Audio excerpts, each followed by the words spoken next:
oncologist, lung cancer doctor at Rush University Medical Center in Chicago, and thank you for joining me for this Facebook Live. So 2020 has been a tough year for many reasons, but in lung cancer it has been pretty good.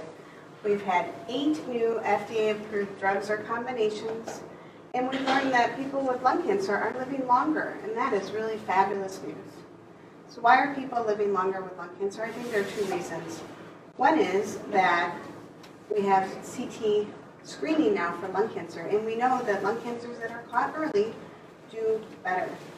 So I would encourage everyone who is eligible for lung cancer screening, and that would be a discussion with your primary doctor, get the lung cancer screening, because we do know that lung cancer screening can save lives.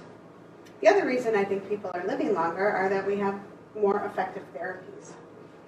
I mentioned we have had so many FDA approvals just this year in lung cancer, and some of those approvals have come with combinations of what we call the immune checkpoint inhibitors. Immune checkpoint inhibitors, or immunotherapy, are therapies designed to let your own body do the work for us. And these are usually given through an IV, usually once every 2 to 4 weeks, sometimes 6 weeks, and they really have made a difference, and in some cases outperform our standard chemotherapies. So this has been a great thing that has happened to our patients, especially in the last few years, and a big contributor to why people are living longer.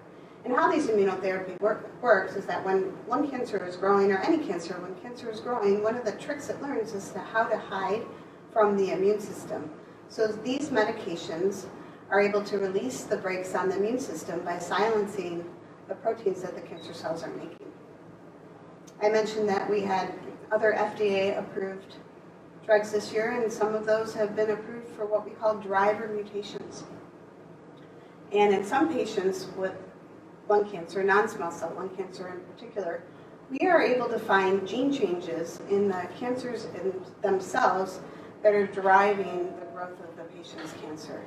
And scientists have gotten very clever in designing small proteins that can really block these gene changes at their source. So the list of patients who are eligible for these driver mutations is getting longer and longer and longer, which is great news for us. And I would encourage everyone to ask their treating physician if they've had a full genetic sequencing of their cancer cells, as some of the drivers require some newer techniques in order to be caught.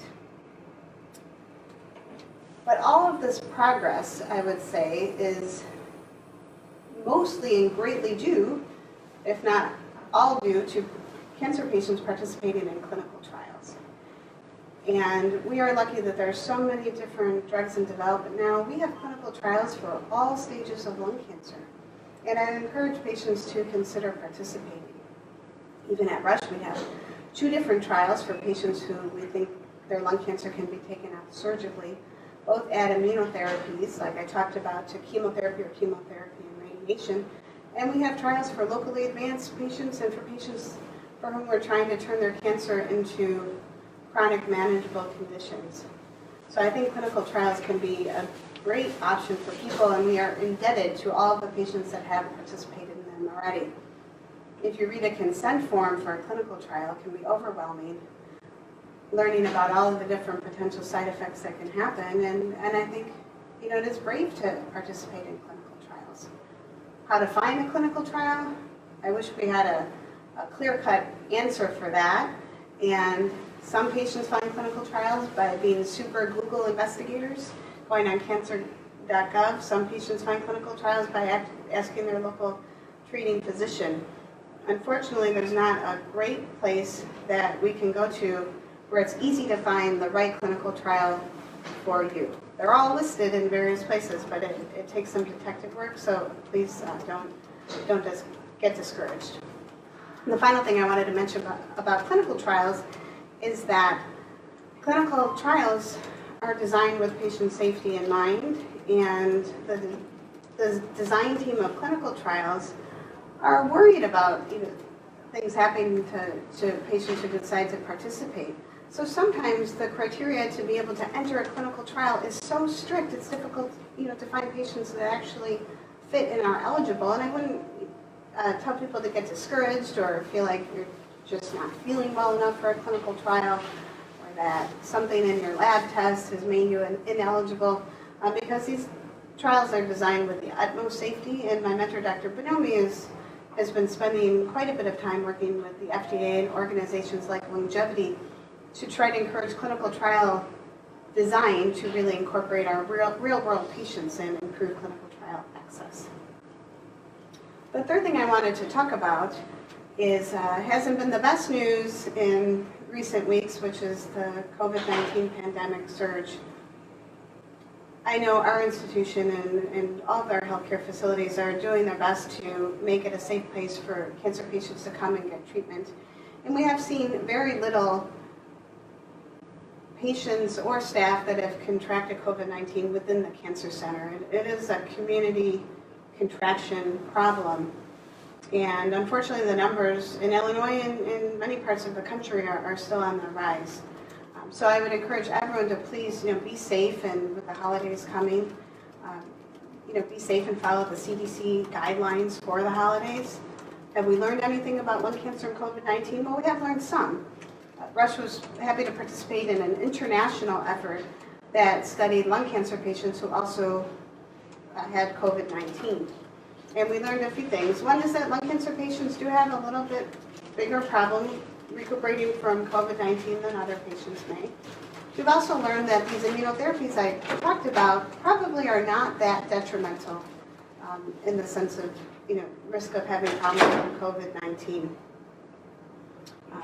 But we do know that doing systemic chemotherapies could put people at a little bit higher risk, but we also know that lung cancer needs to be controlled and managed in the best way possible. So I would talk to your provider about doing virtual visits when possible and continuing on your prescribed therapy if he or she thinks it's in your best interest. So with that, I'll wrap up my part and we can take some questions and answers. So Dr. Fidler, thank you so much for taking time today to give us an update about lung cancer. I'm going to start with some just very basic and questions. Just if you could review risk factors for lung cancer and what are the signs and symptoms that people should be worried about? So the biggest well-known risk factor for lung cancer is a history of smoking. But more people are getting lung cancer who either quit smoking or haven't smoked before. And, smoking is a chronic problem and struggle that many people deal with, and I think it should be looked at as, part of a medical history, and we'd hate for it to be looked at as a stigma for why people get cancer. But it is a known risk factor. People with asbestos exposure is a risk factor, radon is a risk factor. Environmental risk factors and pollution have something to do with it too. But over 20% of new lung cancer diagnoses are in patients who have never actually smoked themselves, and we'd really like to focus on getting a diagnosis and moving forward. And certainly if someone quits smoking before doing chemotherapies, those treatments often will work better. But we are trying to take away that stigma of lung cancer being equal to somebody smoking. This dives a little bit deeper. What do you think the risk factor is for someone who has gone through stage 3B lung cancer with chemo, radiation, and Imfinzi immunotherapy, recently was taken off the immunotherapy program after 5 sessions to pneumonitis? So especially with these immunotherapies, we know that there are side effects that happen with them. And I mentioned that the immunotherapies are supposed to make the immune system do the work for us. The immune system can get in anywhere in the body. And the main side effects of these immunotherapy treatments are overdoing the immune activation. So a common symptom that people can have with exposure to the immune checkpoint inhibitors that have lung cancer is pneumonitis or inflammation of the lungs. But there are many other reactions that people can have from an overactive immune system on these treatments. And what we do know is there's a suggestion that for people who've had to come off of a treatment because of an immune-related side effect, those treatments may actually be working better for those patients.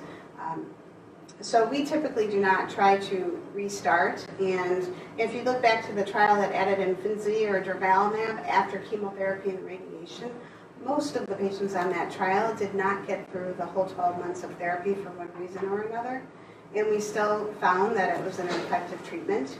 We don't know the best duration of therapy. Could 6 months be as good as 12 months? We don't know. The study was done with 12 months in that setting, and I guess I wouldn't be discouraged if you have to come off of an immunotherapy because of a side effect, because it could mean that your immune system got a little bit of extra stimulation. Okay, I think last question. This is the same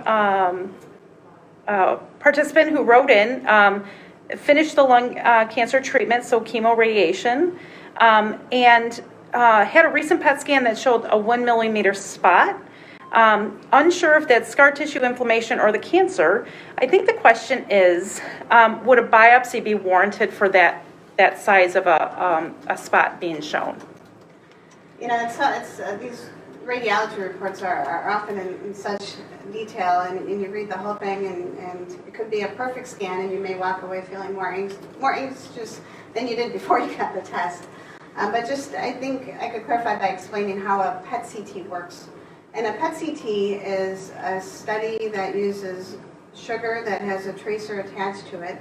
So the sugar is given into a patient, and then it's given some time to circulate. And it goes to areas of the body that are using more sugar. So that could be cancers that are typically eating more energy. That could be areas of inflammation or infection that have white cells that are turning over more glucose and needing more energy. It could go to joints that are arthritic or inflamed joints. So it can go many places. And the PET scan uses the sugar mapping along with a CT scan to try to see if we can look at the pictures on the CT scan and figure out what areas of the body are taking up sugar.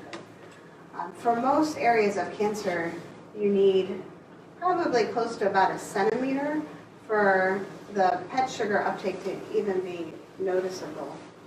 And for most areas that are less than 1 centimeter and are new, oftentimes a treating physician will say, well, let's see what happens, repeat it, because it could be other things than cancer. We often will see if it'll go away. And I don't know if anybody knows the absolute 100% right answer, the best way to follow patients after chemotherapy and radiation. We use typically non-contrast chest CTs in our practice, and we'll get the PET scans if there's a question we have about it. But we do see patients with small areas that come, and then on the next scan they go. Or sometimes they come, and if they start to increase with time, then there are some local techniques that can be used to try to control them. But I would sit down with your physician and go through the sizes. A millimeter is really tiny and would be difficult for any surgeon to find and any radiologist to hit the right spot. Well, thank you again for taking time today. We really appreciate it. Oh, thank you for having me.